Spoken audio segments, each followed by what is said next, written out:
So good morning, everybody, and welcome into the sanctuary. It's great to be with you on this precious day, this great Sunday, and afterwards I know we're all going to party.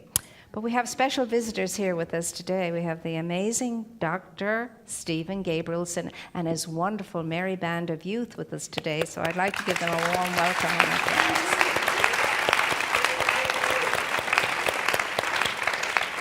And all his wonderful counselors too. So we're privileged and we're delighted to have you here. And it's an amazing thing that all of you were able to get up in time to be here at 11 o'clock. I know the kind of weekend you've been having. It's been very busy. So here we are, continuing in this month now with our theme that has been all about our relationship with life, and that relationship being in what we understand to be love. And so today the topic is divine love. And so why divine love? Well, actually divine love is all there is. It's the only kind of love there is. There is no other kind of love than that we call divine love. And so everything else we've been experiencing and talking about and thinking is love is perhaps requiring us to investigate a little bit more. Because human love is not the same as divine love, because human love is usually conditional. It's usually conditional. There are moments when it's not, but usually conditional. And that means that it's a love that's based on expectation. It's a love that's based on a kind of barter system. It's a love that expects return. And I'm not saying all of the time, but much of the time that's the way it is. And we're hardly even conscious of it. So this week, you and I are called to really get on the inside of unconditioned and unconditional divine love, whatever that is for you and for me to ascertain and discover. But the challenge is true and real and deep and strong for us this week, to see how far into the week we can go coming from that state of free-flowing, selfless giving. Free-flowing, selfless giving. And this kind of love, unconditioned and unconditional, is always free. It counts no cost. It seeks no reward. Why would it? Because that love is the same, the very same as the one life, that God life, that love life, and that life is perfect, and that life is whole, and that life is complete. So it doesn't need anything in return. It is whole and complete in and of itself. That's why it's so freely given. And that's why it's so super duper amazing when you experience it, because it's the lightness of being itself. And there's nothing for you and me to do except experience it. That's all, just experience it. And then when we go the next step, we want to share it. We want to share it. We want to bring everyone and everything into its orbit that we are in at that moment in time. And in so sharing, again, raising up life, expanding life, adding to life, bringing life, giving life, facilitating life. That's what unconditional divine love is all about. And you and I are in this room today because we're equal to experiencing it, or we wouldn't be here. We'd be somewhere else. And that is the big, big challenge. So love and do what you will, said one of the great sages of all time. Love and do what you will. Sounds like free license, but it's not when you understand what true love is. That unconditioned, free-flowing, uplifting, expanding, transcending, transforming energy. Because when we love like that, everything we do comes from that. So we think aright, we feel aright, we speak aright, we act aright. And we're in integrity, we're in alignment, we're connected, and we're consciously going with the flow of the true essence of our being, and that's what we're called to, being who and what we are. But love shows up in a human way in many disguises. And this week you and I are asked to unmask that love and let it be free-flowing for what it is. You in truth, you at the essential essence and awareness of who you are and what you are and whose you are. And that is, in spite of the fact that some of us may have dragged ourselves in here today, some of us might be falling apart, some of us might feel we're in bits and pieces, some of us might feel, what the hell is she talking about? I can hardly make it through the day.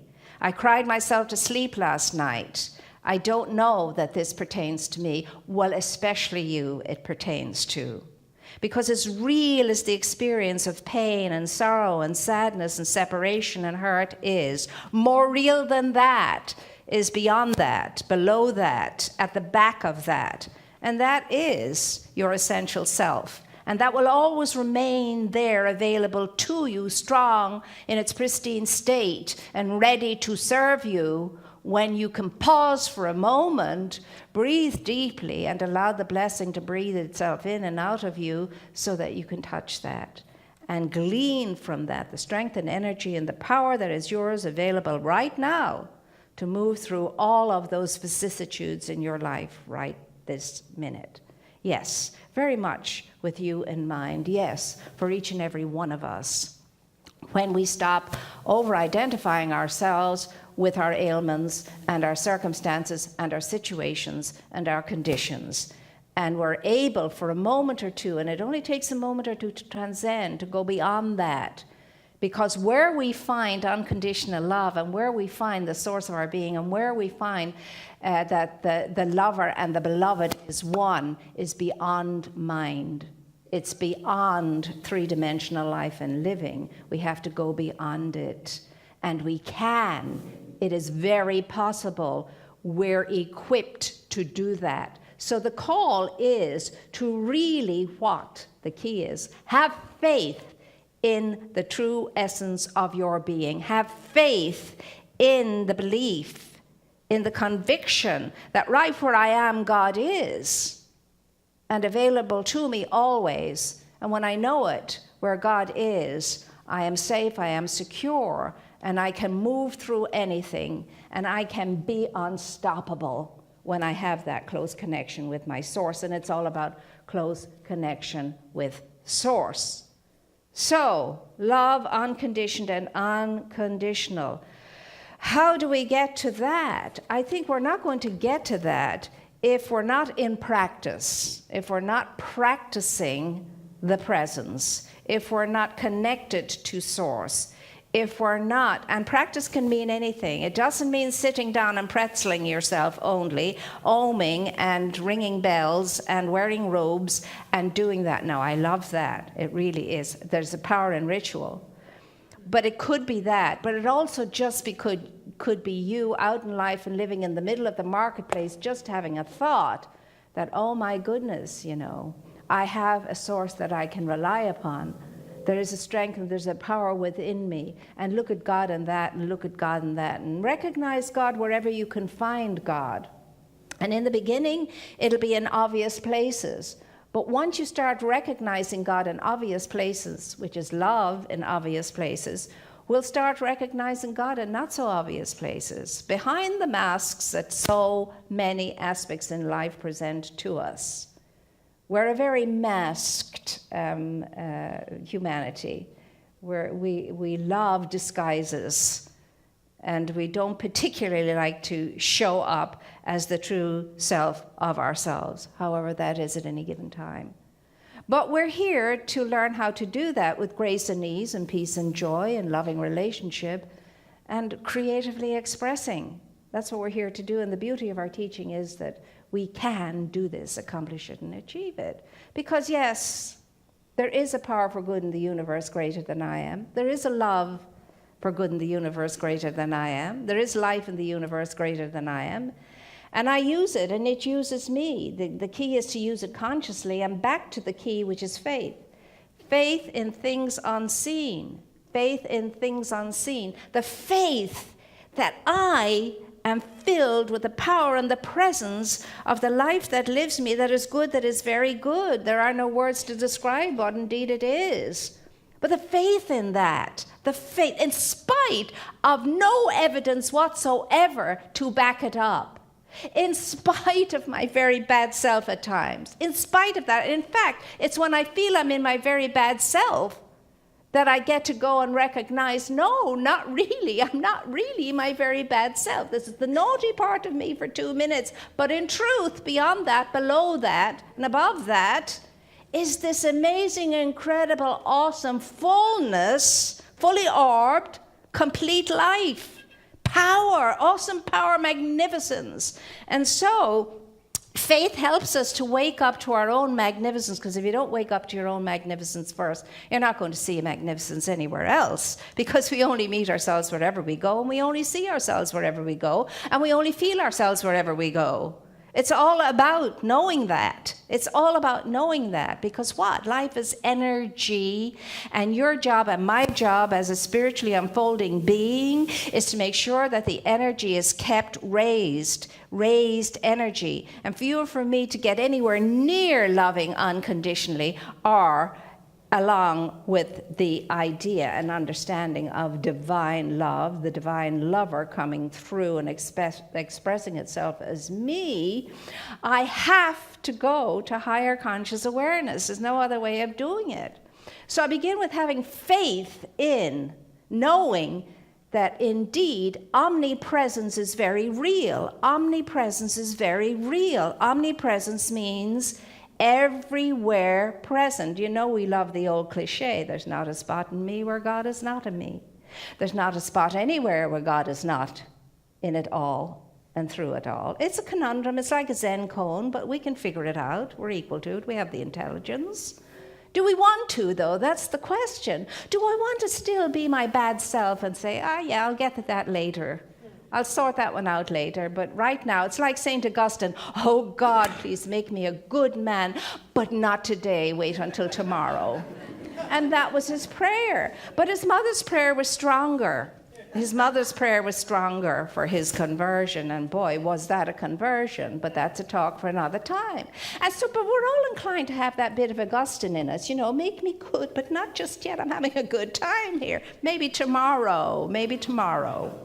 And the thing about it is, there is no tomorrow, as I keep reminding us all. It's always today. And today is the day in which we face up to it. Do I want this life or don't I want this life? Do I want to be true to myself, to my known self, be true? Do I want to know myself, the great self of myself, or don't I? Because that means a whole lot of loving awaits me. And it's not the loving I want to get and the loving I want to give. It's the love I want to recognize that I already am. You see, the game of love, I got to go out there and get me some love. I got to find someone to love. I got to find somebody to love me. It's never going to happen if that's the way I'm going about it. Because why would love, the fullness of it and the wholeness of it and the completeness of it, be looking to find love out there somewhere? It's nonsense. And you and I are capable of understanding that kind of nonsense. If only you could behold yourself as you are first behold. If only you and I could behold ourselves as we are beheld by the love and the power and the presence and the life of spirit. If only we could see ourselves just a tiny little bit, a glimmer of that for 1/2 second, we would be absolutely changed forever. Because we are held by that unconditional divine love, the lover of our souls that will not let us go. Will not let us go, no matter how much we try to separate ourselves from the good, the God, the light, the life, the peace, the beauty, the power, the joy, the wisdom, the knowledge, the understanding, the goodness, the kindness, the compassion of truth, which you are, which I am. Now that's who we are. But do we think that way? Do we feel that way? Do we act that way? I wonder. This week we're going to. This week is what we're committed to doing. Being that free-flowing love that nevertheless flows no matter what tries to impede it. If you go to a river and you see all the rocks in the river, that water just beautifully just glides all around it and keeps going. Nothing stops it, nothing blocks it. It keeps flowing, And that's what you and I could do too. In spite of all our woes and all our ailments and all of the conundrums of life and the weightiness and the heaviness of it all. And oh my gosh, is it heavy at times? Yes, it is. But it's all a thought in the head. Heaviness is a thought in the head. So faith is the key. Faith is the key. What is faith? Faith is something I need on the way to enlightenment. Faith is something I use on the way returning back to the true essence of myself until I wake up again. Faith is an energy. Faith is an awesome power. Faith is a conviction. Faith is a feeling. It's a feeling. It's a feeling. It's a feeling. It's not a word. It's a feeling. And if you get the feeling that it is, I could say to you, you could say to you, someone could say to you, go your way, your feeling has made you whole. Go your way, your feeling, your deep, deep feeling has made you whole. Your conviction has made you whole. That's what faith is. And if it's not that, it's not faith. And it's the feeling that you and I are supposed to have, again, in the face of no evidence to back us up. None whatsoever, not even a nitsy teeny weeny bit. Faith really shows up when you and I are plowing, trudging, crawling through the dark night of the soul. That's when you know what faith is all about. What is it about again? Feeling. No, it's not this, it's not this, it's not this. As they say in Sanskrit, neti, neti, neti, neti, not that, not that, not that, not that, and it's not that, and it's not that, and it's not that. It's what I am. It's what I am. So what is required is a radical inner revolution, a decision to go higher in consciousness, a radical interior revolution for each and every one of us. That's how this world is going to change. And God knows it needs to change. You know, we're burning up, we're drowning, we're killing each other, we're homeless, we're meandering aimlessly, homeless, so many of us. As I shared last week, 65 million of us displaced on this planet right now. We're drugged up. My gosh, I just got a statistic early this morning that says that 175 people every day die from drugs, from drug overdoses in this country alone. 175 people every day. So we have to take that on, you and I, and not be confounded by it or not be frightened by it, but say, bring it on. We're equal to it. We can handle this. And the way we do it is through this inner revolution and the decision to come higher in consciousness, to keep the energy raised and high. And if each individual one of us would do that, that's all that needs to be done for this world to wake up to its magnificence, because you have awakened up to yours and I have to mine too. That's how you get the world to wake up to its magnificence. This is our vision and mission. By, of course, and through the practice of engaging in selfless service to support a compassionate world that works for everyone. That's what we're endeavoring to do as a community together. We're endeavoring to do that, but there's no doing for anyone else until I first do here and take care of here, till I sort and mend and fix and heal whatever seems to require it. And I cannot do that alone. I need the help of my village. And my village cannot do it alone. It needs to recognize the grace and the power and the presence of spirit that moves it all. Where 2 or 3 are gathered together, there am I in the midst. And remember, I don't have to do anything except one thing: get out of the way and allow the doer within me to do the work. Surrender all of the junk and stuff into the Sacred Heart of Love, be free of it, let it go, and then allow the doer to move my life forward into the good that awaits me always. And you would think that was easy. But those of us who have known as we've endeavored to surrender, we might do it for 2 minutes and 10 minutes and maybe a whole day and a whole week. And at the end of the week, we just pick it all back up again, put it back on our shoulders, and off we go into moaning and groaning and belly aching and complaining again. And being the victim. Oh, par excellence are we victims. Yes. Yes, we recognize it in ourselves and in others. Well, no more of that if this world is to change. You're not victims. I'm not a victim. You're victors. I'm a victor. And we just have to behave like the true essence of our being requires us to behave as that whole, complete thing. By loving ourselves and honoring ourselves and respecting ourselves because we recognize and identify and know that God dwells in me as me. Why wouldn't I namaste myself when I know that? Why wouldn't I look in the mirror and pranam and namaste, that amazing grace that's staring right back at me? And when you do look into the mirror, I tell you, it's so much more yummy if you just look at your eyes. Just look at your eyes, because I know how there's a spot, there's a line, there's whatever. You look at your eyes, you look at your eyes, you look at your eyes, and allow your eyes to look back at you, and you'll be amazed at what will be seen. And so, senseless acts of kindness. Why would they be senseless? Well, that's a human term, and nothing is ever senseless when it's linked with kindness. And why would we love unconditionally and be careless in our loving? It all makes sense. And I shared the story of the two soldiers this morning who were in the battlefront, and he'd been out, engaged, and they got back to the trenches, and one man looked around and his friend wasn't there, and he went to his officer and he said, I need permission to go out and get John. He said, no, you can't go out there again. John is dead. There's no point in it. There's just no point in it. And so after a while, he just did it anyway. He wasn't going to, he disobeyed the order. And he went out and he did find his friend John. And he dragged him back. But on the way, he was mortally wounded himself. He got John back and he was dying himself. And the officer said, oh my gosh, son, I told you your friend was dead and not to do that. And what good did it do? Look, what a waste. What a waste.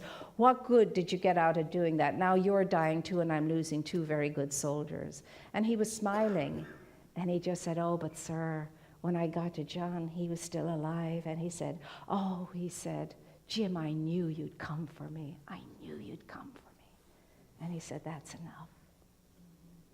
And so, we do things not out of logic and reason when it comes to unconditioned and unconditional love, because it's beyond logic and it's beyond reason. It's the drive in us. It's the power in us. It's the force in us that causes us to move, whether we think about it or not, whether we hesitate or not. We're up, we're doing, it happens. And that's what you and I can be engaged with all of the time. So what is this week demanding of us? It's demanding of us to wake up, to get up, to get out and be all that we are. It's most important to be all that we can be now.